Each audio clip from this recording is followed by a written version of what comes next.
I'm Laura Ray, and today I want to talk about mistakes that I have made that have caused my eyes to be more crepey. I was getting very crepey eyes, and I started doing a lot of research about what I could do to change that. And so today I want to share with you the things I've done in the past year that have really improved my eye area. If you enjoy learning about beauty products, reviews, and tips about how to use products, make sure you subscribe to my channel. I would love to have you here. This is such a beautiful community, and make sure to read the comments. So many of the women that watch this channel share amazing tips. The first mistake that I was making was not using some type of vitamin A product around my eyes. And the reason I wasn't doing it is I have very sensitive skin. I've been on and off Retin-A throughout my life, and it's just way too harsh for me. I go around when I'm on Retin-A with just constant red skin despite trying all the tips from the dermatologist. So I found this from Avène, and it has retinaldehyde in it. This is a game changer. This I can put around my eyes. I just tap it on with my ring finger like this around the eye area. Amazing. No reaction, no flakiness, no dryness, no redness. It has been a game changer for me. Another eye cream that's made a huge difference for me is this one. It's a Japanese eye cream from Sukoyaka Suhada. What a difference. It has urea in it. This is an ingredient I've never really used around my eyes, and I can't believe how it smoothed out the crepiness. Incredible. For me, I saw results within a few days. I've never had that kind of results from an eye cream so quickly. I thought it would take months before I would see any difference. I am just loving the smoothness that I'm getting. Obviously, crepiness comes from losing our elastin as we age. I'm 57, so of course I'm going to have a lot less elastin than I did when I was much younger. Also, collagen breaking down. So this little cream has been a game changer. Something so unexpected was this castor oil from Blanc. This has changed the crepiness on my mobile lid. I was starting to get some skin collecting in this area and the outer portion, especially with having deep set eyes. Well, I'm using this castor oil for my brows and lashes. I didn't expect it to help my lids, and it has. They're so much smoother. Now, this castor oil is a little different from others I've used in the past because it's so thin. That makes it a lot easier to spread. I don't seem to get it into my eyes, which I've had trouble with other castor oils doing that. So I am thrilled with the results because I've got less crepey lids and better eyelashes. Another mistake I was making was thinking at-home treatments were pretty much useless, that they weren't worth the money, the time, the energy, that I could only get results if I could afford to go to a dermatologist and do those treatments, and I'm not going to. So I thought, let's put it to the test. I like a challenge, and I started with this Gua Sha tool. I watched several videos. This was a couple of years ago. Mainly I did this because I was struggling with allergies and puffy under eyes, and I had heard that this really helped with that. Well, it did. It helped my puffiness, but what I noticed was the under eye area was so much smoother and less crepey, that the skin was tightening up. So I just take jojoba oil, put it on my skin, or I use one of my light moisturizers, something with a lot of slippage to it, and just go up the skin. And for the eyes, I work under here, I do my brows, I really massage the crow's feet, in here, little circles, and I spend some time doing that, and what I noticed was a great improvement over time. Now, another tool, this came in a set, and these are my two favorites of the set that I use all the time. This grabs great for the chin area, but I like this end for the eyes, and this is great for the under eyes. It's very smooth, so I love that. But then I got into this. This is from Youthlab, and this has sonic vibration to it. It also has heat. Now, it's got red light, and I don't know how much that's doing for me, but the massaging, the sonic, and the heat feels amazing. So I just go under the eye area. Again, I have some kind of moisturizer on when I'm doing this, and it really works my products in. So I've seen really good results with this, and they're very affordable at-home treatments that actually work. One of my biggest mistakes was not thinking about what I was washing my face with. I used to think that how I took off my makeup really didn't matter, that I could buy any face wash at Marshall's, which I did. I bought tons of them, and it wasn't making a difference. Well, that was such a mistake because so many of the face washes I purchased were drying out my skin and making that crepiness in the eye area look absolutely horrible. So I stopped doing all of that. I started buying fragrance-free cleansers, and one that I love was this one, the Aveeno. You can see I've actually put a little bit of water in it to get the rest out. This is incredible. It doesn't dry out my skin. My skin's not so red anymore. A lot of that redness was caused by fragrance that was irritating my skin. Now I also like the Avène Tolerance line. Great smooth cleansers, beautiful. And the La Roche-Posay, I'm pretty much out of this one. This is their Hydrating Gentle Cleanser. Now, one thing I didn't realize is, talking about cleansing, is what a difference a silicone brush could make. This one has sonic and vibrates. And not only does it make my eye area look so much better because I go right under the eye with this, it's very gentle. I know most people are very careful in the eye area, and I am too. I don't tug on my eyes. This I can simply lay on the skin and it will just clean that area so well and so gentle, much more than pulling with a wash rag. I just take the brush, I pump the cleanser right on it. My skin is damp, and then I start cleansing. This has made that under eye area so smooth. I've had so much great feedback from you about these silicone brushes and how much smoother your pores look, the under eye area looks. It's just amazing, and it's so inexpensive. Now, another thing is removing your eye makeup. A lot of the eye makeup removers have dried out my eyes and made the crepiness so much more visible. I'm loving this one from L'Oreal. I've used the Lancome eye makeup remover for a long time, but I wanted to see if I could find one that was not as expensive. And this one was so much more affordable. Of course, they own L'Oreal, which is what prompted me to do this. This is oil-free, and it says gently cleans without harsh rubbing. I would agree with that. It takes the mascara out of my lashes very gently. So I've been very happy with this eye makeup remover. One of my biggest mistakes, because we spend hopefully 8 hours sleeping, I always don't get 8 hours, but was thinking about what I was sleeping on at night. Think you spend 6 to 8 hours on a pillow every night. And I always used a cotton pillowcase. Well, when I started doing my hair curly, I had read so many articles about getting a silk pillowcase. So I had done that, but I was still having issues because I was sleeping on my side, of getting lines around my eyes, and my sleeping habits were not good for keeping my crepiness at bay. So last week I talked about how I started with a silk pillowcase and then this pillow. It's the YourFacePillow, and this has helped not only with the creases on my face, but around my eyes, because I'm not putting all that pressure and tugging on the eye area for all of those hours. I like how this is, it's sort of like little bumpers here. It keeps me from turning onto my side. I've always been a side sleeper. I tried on my own to sleep on my back and had no success at all. Sometimes at night I do roll to my side, but the way I'm laying to my side, my eyes are still sort of up. My lower body is more twisted to the side, and then this keeps my head at a great angle. So I've been really happy with this. I do have a code for you if you're interested in this pillow. It's LARRAY10, and you can get 10% off on Amazon on this pillow. This pillow, the reason I was looking at this, there are other pillows on the market that are 3 or 4 times the cost of this. This was more budget friendly, so I wanted to give it a try. I've had it for months now, and I really feel like it's made a difference. I have a lot of tips to share with you that have come through trial and error in the past year for makeup.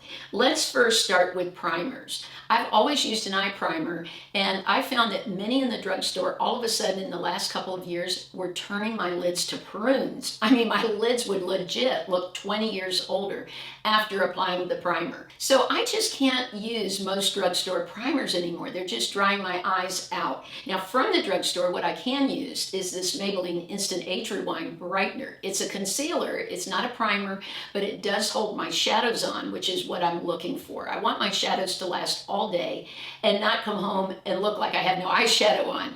So I use this. This has been wonderful. Now, there are some that are a little bit more money that I've tried that have worked amazing. First of all, this one from Urban Decay. This is their eyeshadow primer potion in Eden. I also am trying to cover up purple veins in my eyes. My skin on my eyes is thinner, of course, and the purple veins show through. So this works great for that. Another one I love that's a clean product is from Gabriel. They have their eye primer. This is very creamy. It has moisturizing ingredients in it. So that really helps to keep my eyes from being dry during the day. Now, one thing, sometimes I love to just put this on an liner because it's almost like a flesh tone on me. It works beautifully. And I just put sometimes a soft amount of eyeshadow as liner. I get a liner brush and just brush it into the lashes and just wear this. And that's a very simple eye look. Another love of mine is MAC paint pots. They have so many shades, and for a while I'd gotten away from them because I don't know, they seem to be very drying on my eyes. I don't know if they've changed the formula at all, but now they work so great.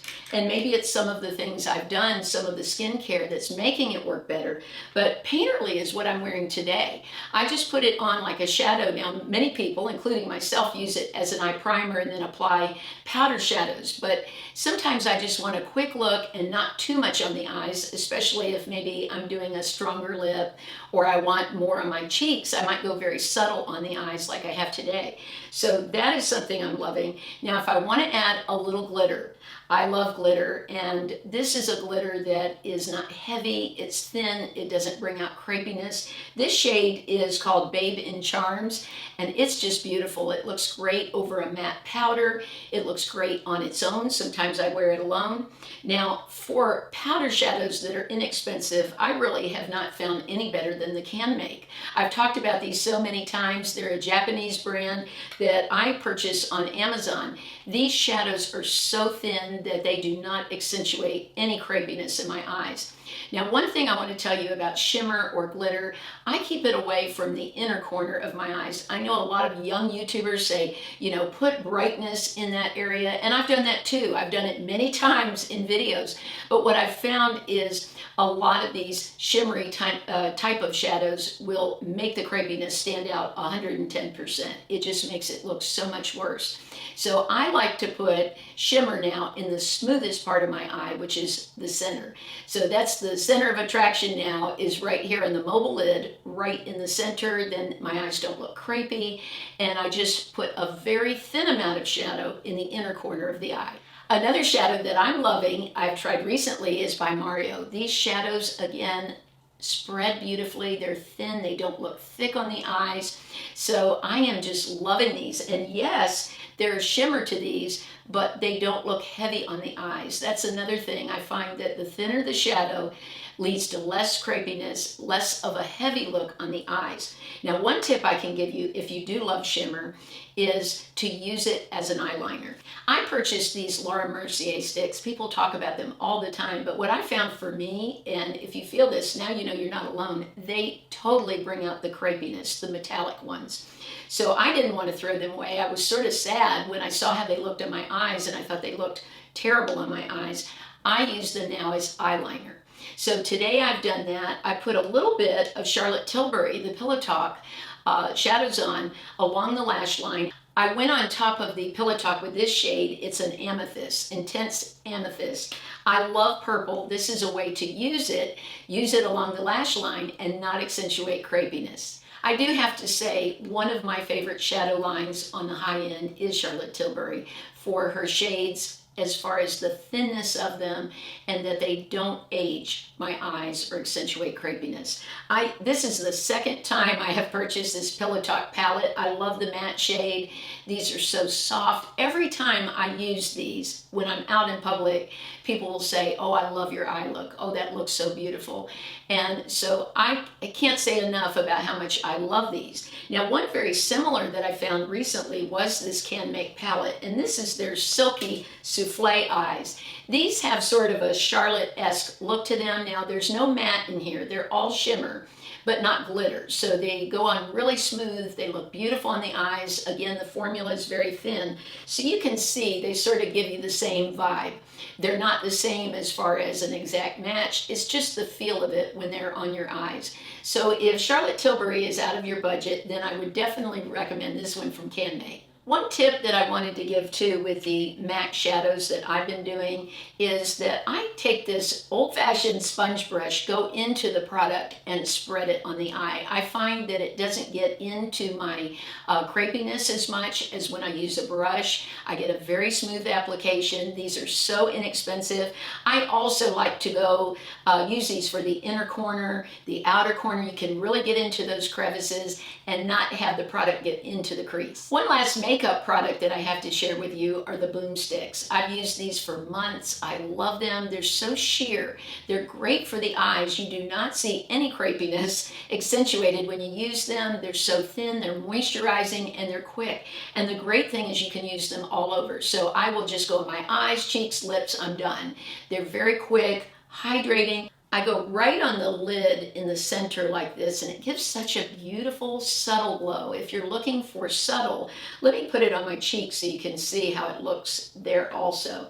Now, another thing I love about this is putting it here, it doesn't accentuate my crow's feet and the crepey skin around the eye. This is just so moisturizing. A lot of these highlighters sort of creep up during the day into any crepiness you might have and make it stand out more. So this is more, it feels almost like I'm putting a moisturizer on. It gives a beautiful glow to the skin and does not accentuate crepiness. Two mistakes I have not made, but I think it's so important to say, is wearing sunscreen. I've worn sunscreen since it came out. And then also wearing sunglasses, which I've done since I was a baby. You see pictures of me on Instagram as a little kid holding sunglasses. Well, I grew up in Miami, and my parents knew from the time I was little I needed to wear sunglasses. So I have prescription lenses that I wear. The sunglasses I wear when I dance on the beach are prescription lenses, but I wanted to have some inexpensive ones that I could keep around, like an extra pair at my work, an extra pair in the car. So I bought these on Amazon. They were so inexpensive, and they're just wonderful. You can throw them on. It's a great way to try styles before you buy an expensive pair. I usually buy one from the eye doctor every few years or so. And so I'm due for a new style, and I thought I would try out some different styles to see how they looked. So for a little over around $14, I got 2 pair, and that keeps my eyes protected and helps so much with crepiness. Thank you so much for subscribing to my channel and for the thumbs up. That lets me know that you enjoy these types of videos, and I appreciate you more than you know. In the first pinned comment is the winner of last week's giveaway, the YourFacePillow. So congratulations to the winner. This week, I'll be giving away another one of the eye creams. It has changed my eyes, the Sukoyaka Suhada. I'm so excited for one of you to get to try it, so make sure that you're subscribed, you leave a thumbs up and a comment. I also want to invite you over to my Instagram. I post little dancing videos, just different things from my life over there, and I've gotten to know you so much better, those of you that are on Instagram. So I want to invite you over there, and I appreciate you. I hope you're enjoying this holiday season, and I wish you all the best. Have a beautiful week.